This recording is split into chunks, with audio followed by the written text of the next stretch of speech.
Hello, everyone, and welcome back to Strategy Gaming Dojo, where we find, learn, and play one more turn of the great strategy games.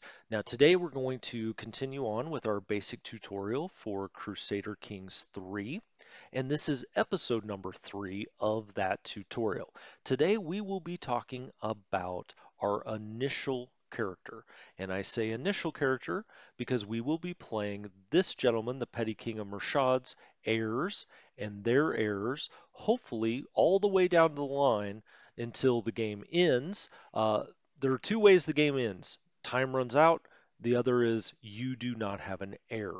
And so we will do everything we can to keep producing heirs, how heirs are produced, um, so that we have playable characters throughout the time of the game. So we are going to look at this character, the building blocks of this character, what makes a character up. And once you understand a character's player card, you will understand all characters' player cards because while the numbers may change or the titles may change, every player card is set up the same way. And so once you understand how this player card is set up and what is contained in the player card, you can go to any other character in the game, bring up their card, and you will know, what makes up that character, what personality traits, what skills, who their heir is, who their spouse is. Once you understand how the player card's set up, it is universal throughout the game. So we will be looking at this player card in this episode.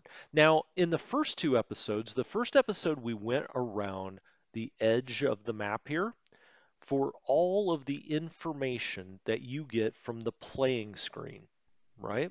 And this is where you access everything. There are no hidden menus somewhere. There's not a tooltip that brings up something else that you don't see here. Essentially, you can play the game with everything that is on this screen. Now, of course, when you hit one thing, it brings up something else, but it can all be accessed from the screen. In episode number 2, we talked about the map. And this beautiful map, uh, all the way zoomed out here, and then zooming in all the way down to the county level, which is really the main building block of the game, is the county.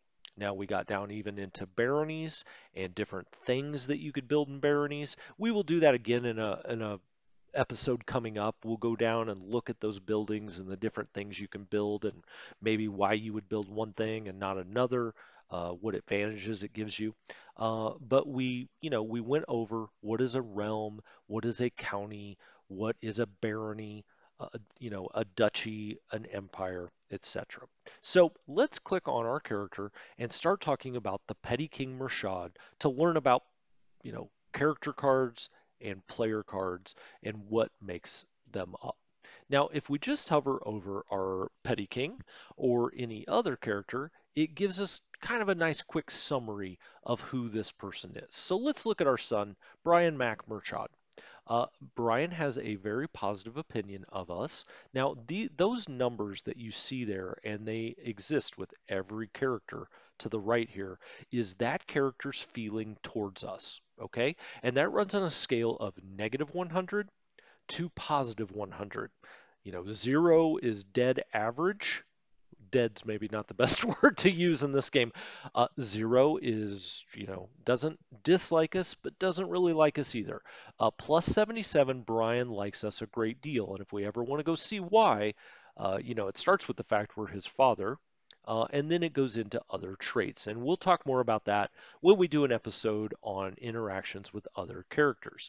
Now, that brings up another point, which is to go to any player card, any character card, you left click on the portrait of that character and it will bring up their card. Okay, so we can do that with ours. Now, also, you can hit escape and get out of player cards. You could hit F1 and bring up our main, who we're playing, our main player card right now, and then hit escape again, or you can just hit on his portrait anywhere. So if you see his picture, let's go to Brian's card here.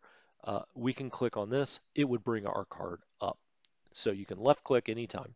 Um, Now, to interact with any character in the game, you right click on them. Okay, and you can do that from the mini portraits. You can do that. You could bring him up here and then right click on him. And these are all the different interactions you could have with that character. Okay, so those are kind of the basics. Um, Over here to the right, you will always see a character's player heir. So that is the character that you will play next if everything goes to plan. So until this character dies, you will be playing this character. But once this character dies, you will begin playing the player heir. And that player heir is generally going to be your eldest son. But it doesn't have to be. There are different succession laws that we'll talk about, different ways to modify succession more to your benefit. So, in general, it's going to be your eldest son. But then you may have bastards. You may legitimize them. You may delegit. There's a lot of different things that go into who your player heir might be, and different strategies to getting that to be the person you want it to be. And that's all, the game itself. But in general, it's your eldest son. Um, Now, when you look at their picture over here, like I said, you can always get this kind of quick little summary. Uh, Brian, we talked about this. You'll see their age, their health, who this is, your son and player heir. You get this kind of general, what kind of personality does this person have? Bold lackey. Okay, so Brian's a bold lackey. I like it. He's sexual orientation is heterosexual. He's unmarried. He is located in our county in Thomond. You'll see their faith, their house, and you'll see kind of, some other interesting stats here, like heir to the titles that we have: the Petty Kingdom of Munster, the Earldom of Thomond, and the Bishopric of Roscrea. So he's inheriting our titles, what we have right now. If we died today, Brian would get all of those. He's our only child. And so that really uncomplicates things when you only have one child. It also is dangerous because should that child pass away before you do, you may have some problems with the succession. But we'll get into all of that. So this will always be your player heir. Here will always be your liege, or who you or that character owes allegiance to. Now, we do not have a liege, which is great, right? We get to keep all of our taxes and all of our troops. If we did have a liege, we would have to give a portion of our taxes and our troops to that liege if they asked for them. Well, the taxes are kind of automatic. The troops, if that liege, raises an army, then we have to raise the troops that we've agreed to raise and send them to our liege. So we do not have one. Why is that? Well, there is no king of Ireland. Okay, so we kind of had the biggest piece of real estate in Ireland. Now there could be a king of Ireland, and maybe there will be a king of Ireland. Our grandfather was the king of Ireland. We no longer hold that title, but someday, whether it's us, our grandson, maybe our great great granddaughter might hold the title of the Kingdom of Ireland. But no one does right now, so we don't have a liege. Now, just to show what a card looks like for someone who does have a liege, here is King Harold of England. And if we scoot down here, you will see all of his vassals. You'll always see these kind of lines, these tendrils heading out from his big shield, which is the Kingdom of England, out to these vassals. And we'll see duchy level, right? The medium level is this bigger shield. But let's go down to the smaller one, which is an earldom. And we'll see the Countess Gifu, the Fair of Bedford. And you see this yellow line going to her liege. And up here, you see the picture. That is King Harold II. That is her liege. She has to remit taxes and levies to the king. Okay? But we don't have one, so that's a good thing. No liege. Now, if we look over here in this main picture, we do not have a spouse. We already knew that. We're going to have to take care of that. But we are not married. The minute you are married, you will see a picture here. Now, one wrinkle for our character is that we are the only insular Christians left in Europe. And insular Christianity is polygamous. And so we can have up to 4 wives. Now, this will be the first wife we take. We'll have to be careful with that. If she happens to be Catholic, she will not be very happy if we start adding additional wives. If she is insular Christian, that will be normal to her, but it will affect how she thinks about us. So we'll get into that. But you will always see your primary spouse or your first spouse right here. Um, for our character, now we see we've got a couple of little icons here. One is we are the dynasty head. Now, of course, we are playing the dynasty, our dynasty, and this is our renown. Right now, we're insignificant, but we're progressing towards noteworthy. But we are the head of this dynasty. So it's the dynasty of Dal Jaka. I have no idea if I said that right, but that's what it looks like to me. Dal Jaka dynasty. Okay. Now I've been talking a lot about House Bryan. This is really our dynasty, but House Bryan is the only house in this dynasty. Now it doesn't have to be that way. Our dynasty may eventually have House Bryan branch this way and another house branch that way. And that would all be part of our dynasty. But as of right now, it's just House Bryan. Now you say, well, how do you know that? You can open up the dynasty tree here. This will show our dynasty. We have 15 living members, and you can see here we're insignificant. And then we are the dynasty head. So we're lit up here, and everybody else that's lit up are people that are alive. We have an aunt that's still alive. We have some half brothers that are alive. Our half brothers have actually had children.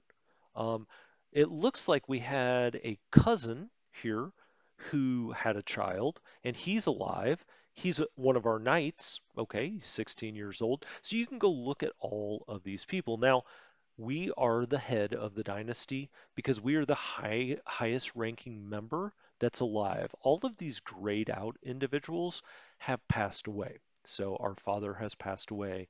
Our uncle here. Like I said, we do have an aunt. We have some cousins. They're alive, and then their children. So, technically second cousins. But we are the highest ranking member of the family, and therefore the dynasty head. And so let's go back to our guy here. Um, that just says we're the dynasty head. Now, this, what appears to be almost like a little green raindrop, says that we are a member of our family. Okay, well, that makes sense, that we're a member of our own family and dynasty. And we are also a member of our house. Now, of course, this isn't very helpful when it's on us, but if we look down here, that also goes for our half brothers, right? So you can tell very quickly if someone is a member of your house. Now, if we look over at Brian here, if you've got this crown, that means it's your player heir. So if we weren't on the screen and we just had Brian up, we would look at this and say, oh, that's our player heir. He is also a member of our family and dynasty. Okay. And then it goes on to say your son and member of your house. So, anytime you roll over things in this game, it gives you a lot of information that you could then, read and maybe go down even more levels of information. So our spouse will be here. We've got our dynasty. We're the dynasty head. We're a member of our family and house. Now, what is this over here to the left? This is your stress level. Now, this is something new that's been added here in CK3, and I really, really like it. I think it's brilliant. One of the things in CK2 that you could do is kind of act contrary to who your character really was. So our character has, these various personality traits, an education trait, and some other traits that it's earned. Um, and but you would not necessarily have to follow who this character was. You could just play him who you are, right? And that kind of loses some of the immersiveness. Now, why is this important? Because you will continually be given decisions in this game. So you will have a menu pop up that says, hey, someone visited your court. they had an affair with your, cousin or something, and you're upset about it. What are you going to do? Do you throw that person in prison? Do you make them pay a fine? Do you kick them out of your, et cetera, et cetera? And for certain of those things, you have to spend prestige, or you have to spend piety, or bad things happen. Or you may, if you go contrary to your character, see, we are wrathful, for instance. Let's say that we decide to be very nice and just say, pat him on the back and say, nice to meet you. I guess you've scandalized our court, but, be on your way. Now, if you act contrary to one of your personality traits, that may cause you stress. And so this stress level will build up over time the more you act contrary to your traits. Okay, and we're going to get into traits in just a second. I kind of already did a little bit, but this stress level is really, I think, a great idea because it makes the traits more important. Because if you start acting outside their boundaries, you start getting stress. And if you get to level 100, you see next level at 100, which would be one of three, you have a mini breakdown, which means your character will lose maybe some good traits or their skills will go down for a little while, maybe temporary. If you get to three of three, it may be permanent. So for every stress level you hit, you will see some negative effects for that. And I just think that that's really a great way to add to the immersiveness of the game. So that's stress level. Now here we have lifestyle, and it says none. And you see up here, it's one of our major decisions is to choose a lifestyle. And we have not done so yet. Now, like with everything else in the game, we could either click here, okay, we could click here, okay, or we could click down here. All three places are where lifestyle is shown, or it brings up the lifestyle screen. But before we look at the lifestyle screen, I'm actually going to continue a little bit lower to your skills, right? Because lifestyle goes into your skills. So the different skills are diplomacy, which kind of speaks for itself, okay? And your diplomacy is 5. Now, for all of these skills, you will have a base level. Now, think of these as like a Dungeons and Dragons character. Remember the old 20-sided die you would throw out there to create a character? Some of you younger listeners probably have no idea what I'm talking about. Maybe you do, maybe you don't. But basically, to create a character in that game, you had a 20-sided die, you threw it out there, and it said, hey, you have a strength of 7 or something.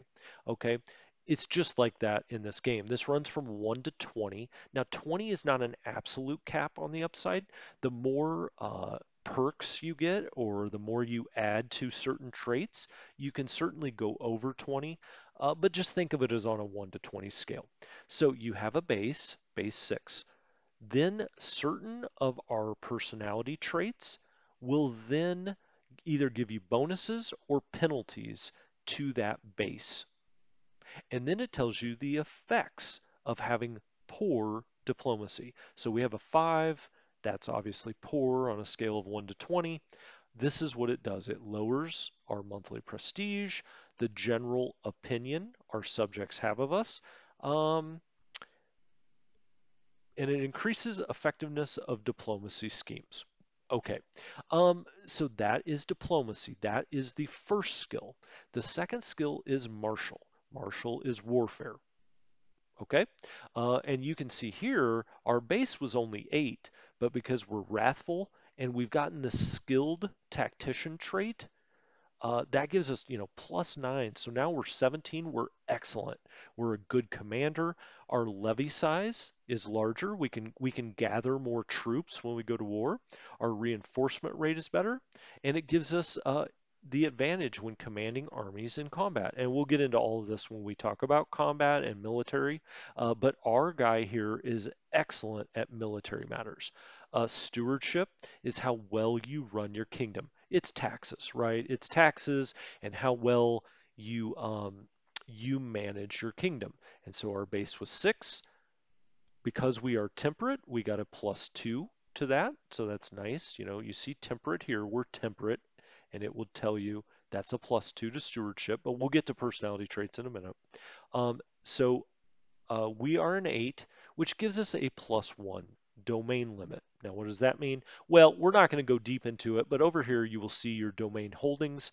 You are limited to 5. If we did not have, an 8, I'm assuming if we had like a 4 or a 5, this domain limit would actually be a 4, and we could only hold 4 domains personally at a time. Instead, it's 5 because this is 8. Now, if this was like 20, it's possible we could hold like 7, right, or 6 or 7. Now, I'm making up those numbers, but you get the idea. So that is stewardship. Then you have intrigue. Now, one thing I want to say about intrigue, it does not have to be negative. There are schemes, quote unquote schemes, that are essentially, hey, we want to be nice to this person and sway them to our side. So it doesn't have to be like you're plotting to murder that person. You can also put time into changing someone's opinion of you. So just because you hear scheme, don't necessarily think it's negative. But if we look up here, intrigue, again, poor, our base is 8. We're wrathful, which hurts our ability to, participate in intrigue, scheme discovery. We'll get into all of this when we get into the intrigue section, but for now, it's enough to know we're poor at intrigue matters. Um, the final one of these base skills here is learning. And it's kind of self-explanatory, right?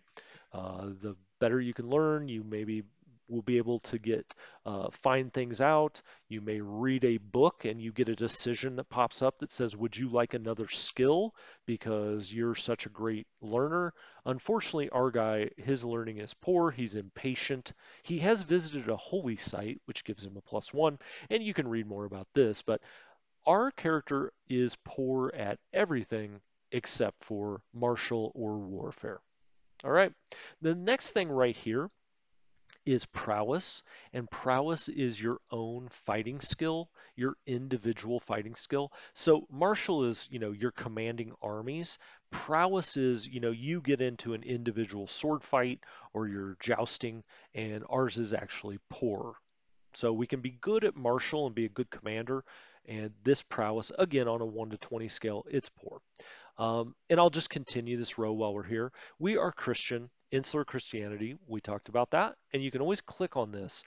You can click on anything in the game and go read about it, basically. You will see the virtues of our religion, the sins in our religion, and this will give us certain bonuses or will give us certain penalties.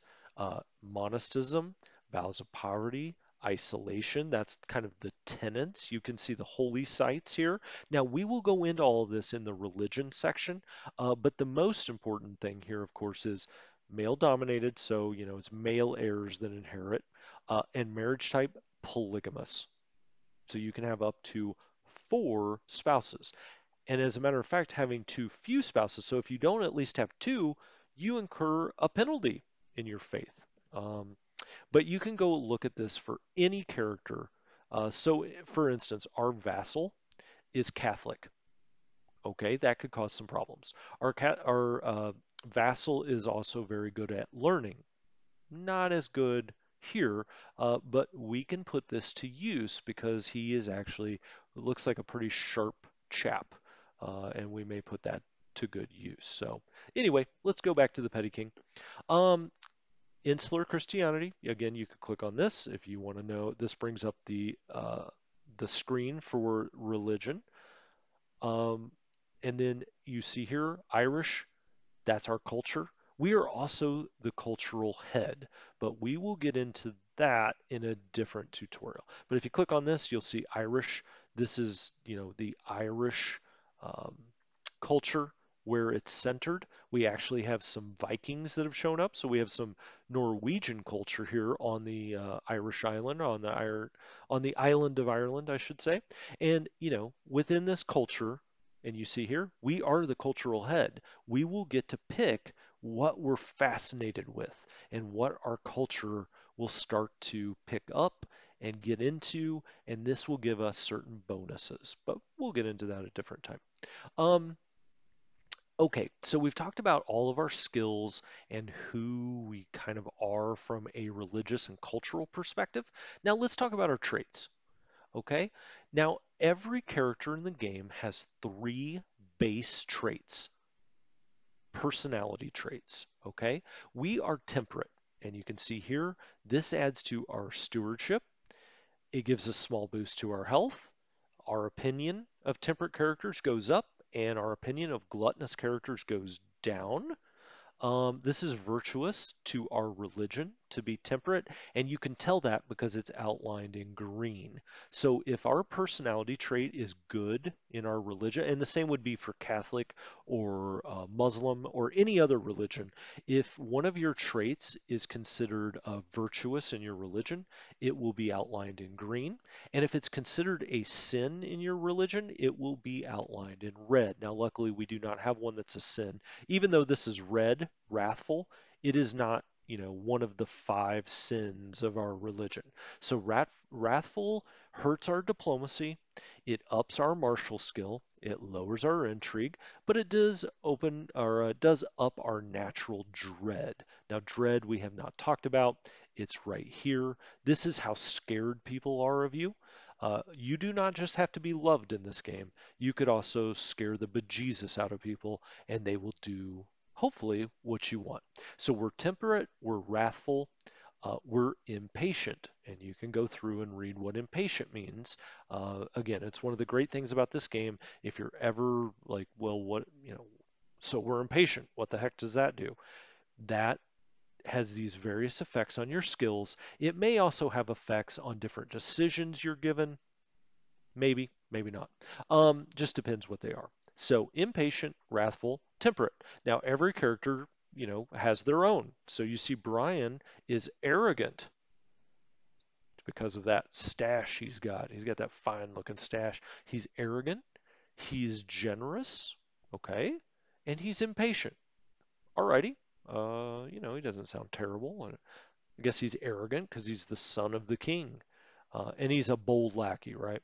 Um, every character has these three, and they also have what's called an education trait. Now, education doesn't have to be like arithmetic, okay? Education can really be anything that goes into one of these five skills down here. So in this case, this is a martial education trait. Evidently, our tutor way back when decided that he was just going to teach us sword play all day and not teach us anything else because we are all martial and not much of anything else. So our education trait is skilled tactician, and this is actually a pretty good one. You'll see these 3 stars here. These run on from 1 star to 4 stars, 4 stars being the best. And so we've almost got the best skilled tactician education trait. And there's a wide array of what these education traits can be, and they buff your character depending on what they are. Let's go look at our vassal. I have no idea what his education trait is. His is he's a conscientious scribe, and so his learning is +2. Okay, cool. Um, I don't know. Let's see. I think this is our aunt too. Hers is elusive shadow, and that is 4 stars. This gives her a +8 intrigue, right? So that's a really nice one. Um, we can go down here and look at our brother. He is a charismatic negotiator, so he is very good at diplomacy. Well, I say he's very good. His base role was terrible, but charismatic negotiator at least makes it better. Um, but that's his education trait. Like I said, it runs from 1 to 4. Now, while we're here, we'll just go to the next one. So every character has the 3 personality traits and an education trait. They can also have additional traits, but they do not have to. Okay? And so, for instance, our half brother has a lisp. It says lisping. That's a physical trait. His diplomacy is -2. His attraction opinion to other people, so other characters find him -5 less attractive. But his opinion of other lisping characters is +10. And this trait is congenital. And what does congenital mean? Congenital means this character can pass this down to his children. So, it's pretty powerful, right? You may, and look, I don't want to get into the morals of it all. For these game purposes, you may really look very poorly on a potential mate that has a bad, or what's considered a bad, congenital trait. Likewise, you may look very, let's go down here to England again. You may look very kindly on a character that has a good congenital trait. So let's go back down here. I had clicked on the Countess before, Id Gifu. Um, so you see her education trait, Midas touched. She's great at stewardship. Okay. Now we should keep in mind she's not married, so just keep that in mind. She is also pretty. So pretty is a physical trait. Not every character has a physical trait. Not every character has any additional traits other than the four to the left, but she does. She's pretty, handsome, if it was a man. That is a physical trait. It gives her +2 diplomacy. It ups her fertility chance by 20%. People have a +20 attraction opinion, and this trait is congenital. So, she's 41, so question whether we could still have children. But if we did get married to her and had children, our children would have a chance to inherit this congenital trait. Other traits are not inheritable.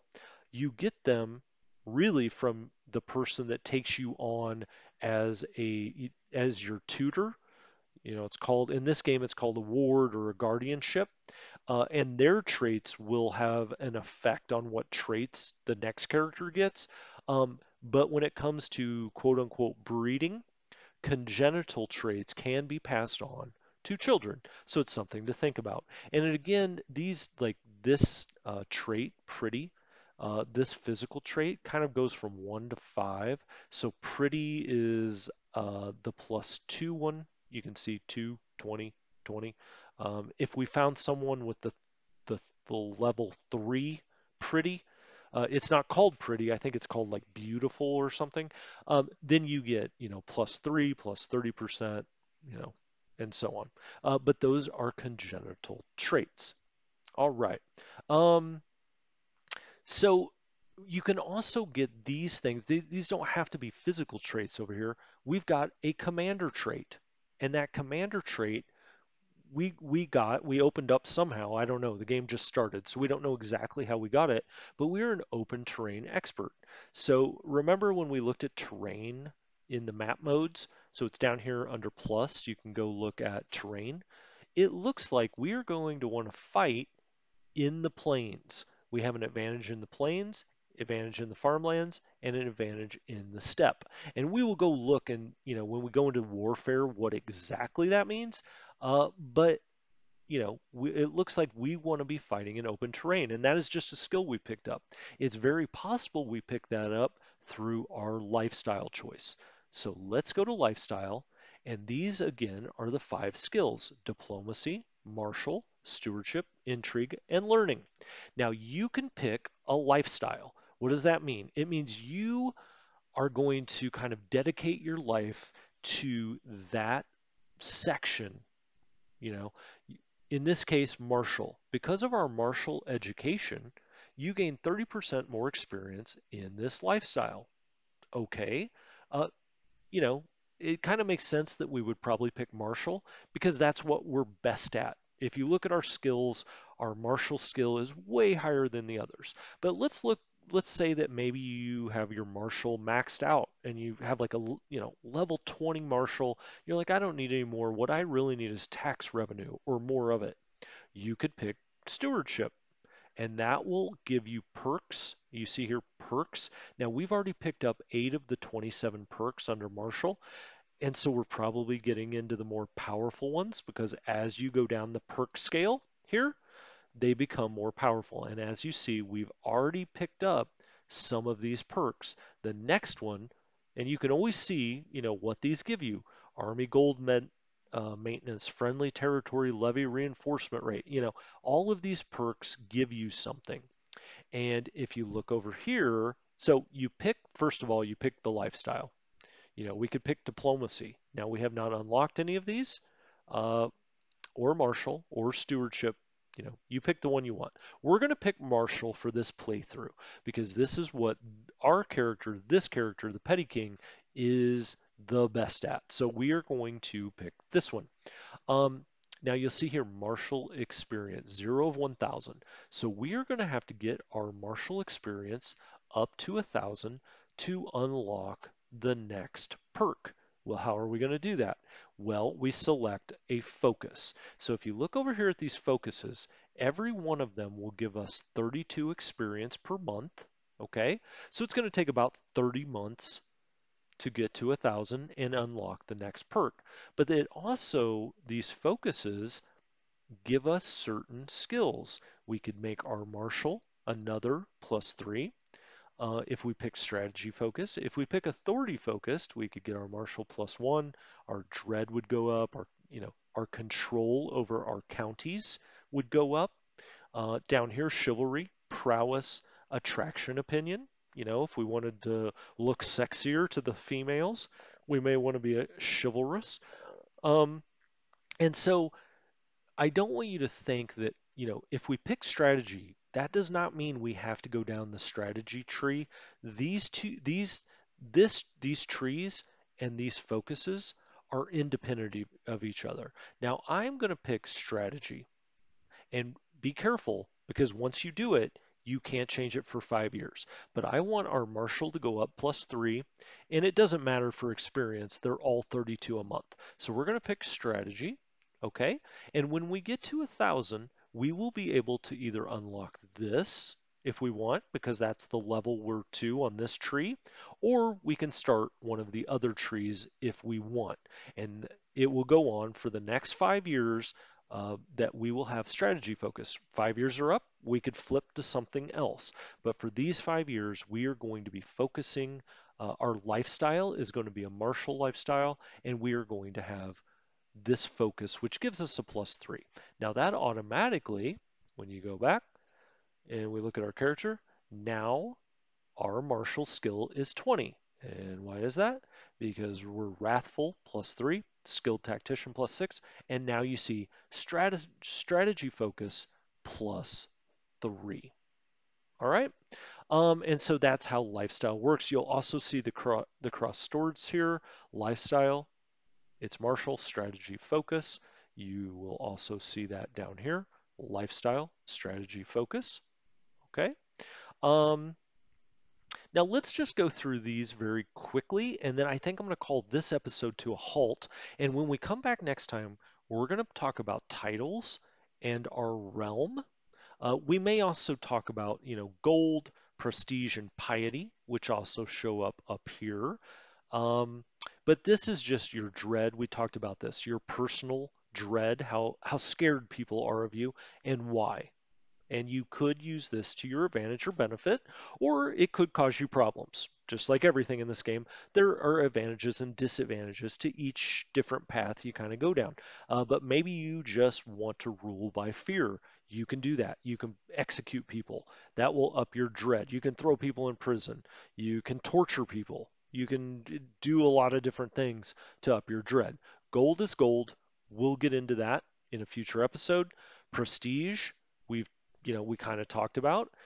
Prestige and piety are spent like gold, just for different things. And you will have all of these decisions that pop up, and maybe you don't want to take some drastic action or whatnot, and you can spend, let's say, 75 of your prestige to not have any penalties for not taking that action.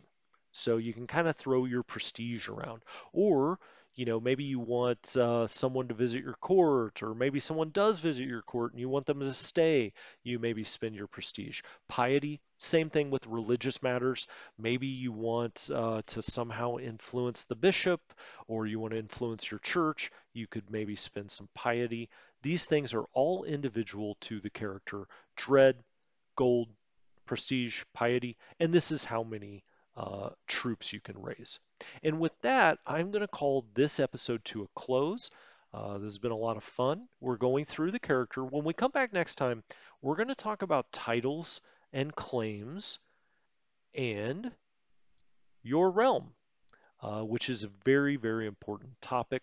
But we'll always be going back to the character, right? This game is character driven, no matter which character along the lineage you're playing. So, for Strategy Gaming Dojo, thank you so much for tuning in. If you enjoyed this or want to see similar content, please give me a subscribe. I always appreciate it. And I will talk to you next time.